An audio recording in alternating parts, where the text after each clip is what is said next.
밤하늘을 올려다봅니다. 수천 개의 별이 빛나고 있습니다. 그런데 그 별들은 언젠가 전부 꺼집니다. 그것도 몇 개가 아닙니다. 우주에 있는 모든 별입니다. 예외는 없습니다. 우주 나이는 약 138억 년입니다. 어마어마하게 긴 시간처럼 느껴집니다. 그런데 이 138억 년은 우주 전체 수명에 비하면 눈 깜짝할 찰나에 불과합니다. 지금 이 밝은 시대는 곧 끝나는 짧은 한 챕터입니다. 이 영상 끝까지 보면 알게 됩니다. 별이 어떻게 하나씩 죽는지, 물질이 어떻게 증발하는지, 그리고 왜 지금 이 순간의 빛이 그토록 귀한지 말입니다. 먼저 지금 우리가 어디에 서 있는지부터 봅니다. 과학자들은 지금 이 시대를 항성시대라고 부릅니다. 별이 활발하게 태어나고 빛나는 시대입니다. 밤하늘이 별로 가득한 게 당연해 보입니다. 하지만 그건 우리가 마침 이 짧은 밝은 시기에 태어났기 때문입니다. 우주는 지금도 팽창하고 있습니다. 그리고 팽창하면서 점점 식어가고 있습니다. 놀라운 건 방향입니다. 우주의 팽창은 느려지는 게 아니라 오히려 점점 빨라지고 있습니다. 1998년 과학자들은 먼 초신성을 관측하다가 이 사실을 발견했습니다. 그 배후에 무언가 있었습니다. 정체 모를 힘, 암흑 에너지입니다. 이 방향대로라면 우주의 종말은 다시 뜨거워지는 끝이 아닙니다. 차갑게 식어 조용히 꺼지는 끝입니다. 이제 시간을 미래로 감아봅니다. 첫 번째 막이 열립니다. 별이 더는 태어나지 않는 날입니다. 별은 성간가스로 만들어집니다. 우주에 떠도는 가스가 뭉치고 뭉쳐서 하나의 별로 불이 붙습니다. 그런데 그 가스는 무한하지 않습니다. 별을 만들 재료가 서서히 바닥나고 있습니다. 과학자들의 추정입니다. 지금부터 약 100조 년 뒤 은하들은 새 별을 거의 만들지 못하게 됩니다. 마지막 별들이 태어납니다. 그리고 그 뒤로는 새로운 빛이 단 하나도 생기지 않습니다. 상상해 봅니다. 100조 년 뒤 어느 은하, 그곳엔 갓 태어난 별이 하나도 없습니다. 남은 별들은 모두 나이든 별뿐입니다. 두 번째 막입니다. 이제 남은 별들마저 하나씩 꺼지기 시작합니다. 별에는 규칙이 있습니다. 무거운 별일수록 빨리 죽고 가벼운 별일수록 오래 삽니다. 가장 오래 사는 건 적색외성입니다. 작고 어두운 이 별은 수조 년에서 수십조 년을 천천히 탑니다. 하지만 그 끈질긴 적색외성마저 결국 연료를 다 씁니다. 남는 것은 별의 시체뿐입니다. 별의 시체는 세 종류입니다. 백색외성, 중성자별, 그리고 블랙홀입니다. 백색외성은 뜨겁게 남은 별의 핵입니다. 하지만 새 연료가 없어서 그저 식어갈 뿐입니다.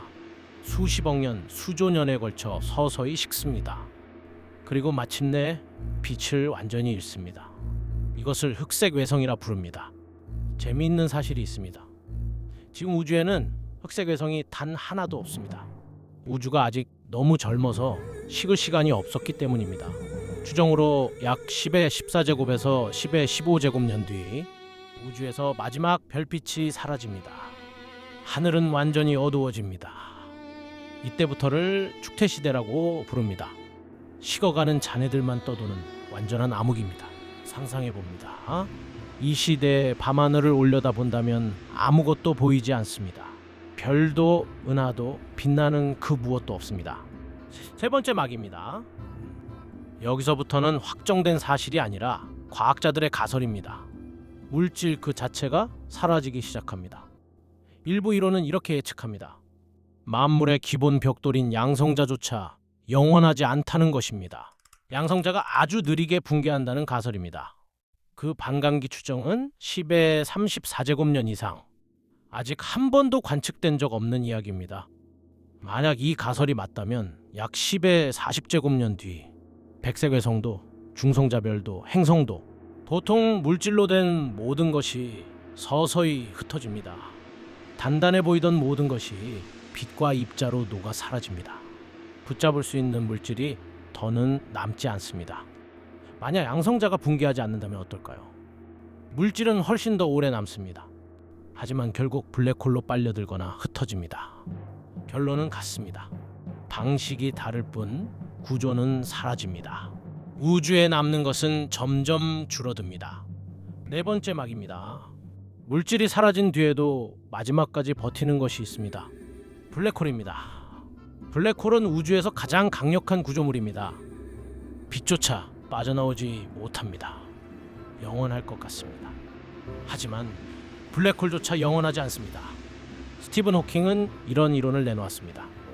블랙홀도 아주 미약하게 에너지를 방출한다는 것입니다. 이것이 호킹 복사입니다. 블랙홀은 극도로 천천히 에너지를 흘리며 증발합니다. 얼음이 녹듯이 아주 느리게 말입니다. 별 하나 크기의 블랙홀은 약 10의 67제곱년에 걸쳐 증발합니다. 상상조차 어려운 시간입니다. 은하 중심의 거대 질량 블랙홀은 훨씬 더 오래 갑니다. 약 10의 100제곱년입니다. 우주에서 마지막까지 남는 구조물입니다. 그리고 그 마지막 블랙홀마저 결국 증발해 사라집니다. 우주에서 마지막 구조물이 사라지는 순간입니다. 다섯 번째 막입니다. 이제 우주엔 아무 구조도 남지 않습니다.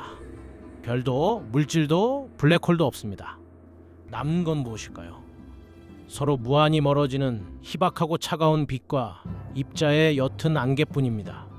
광자, 중성미자, 전자와 양전자. 이 흩어진 입자들이 절대 영도에 한없이 가까운 상태로 완벽하게 균일하게 퍼집니다. 이 상태가 왜 진짜 끝일까요? 에너지 차이가 사라졌기 때문입니다. 차이가 없으면 아무 일도 일어날 수 없습니다. 뜨거운 것과 차가운 것이 있어야 열이 흐릅니다. 높은 곳과 낮은 곳이 있어야 물이 흐릅니다. 그런데 모든 게 똑같아지면 흐를 것이 없습니다.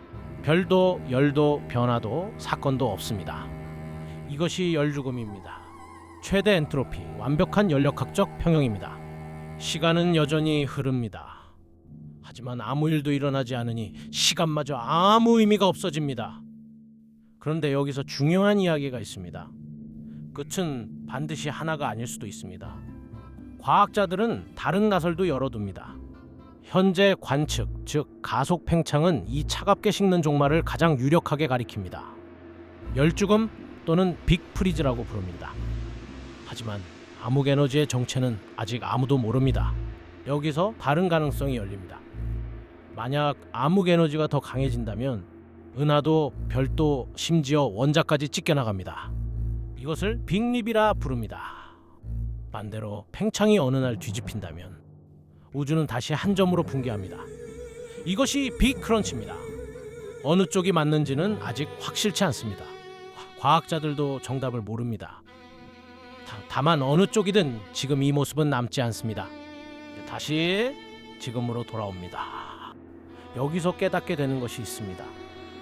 우주의 기본 상태는 무엇일까요? 우주의 기본 상태는 어둠과 차가움입니다. 빛과 온기가 있는 지금이 오히려 예외입니다. 별이 빛나고 생명이 존재하는 이 시대, 138억 년 우주 역사에서 이건 눈 깜짝할 찰나에 지나지 않습니다. 우리는 우주가 아직 따뜻하고 밝은 극히 드문 시기에 우연히 태어났습니다. 이건 엄청난 우연이자 행운입니다. 밤하늘의 저 모든 별은 언젠가 반드시 꺼집니다.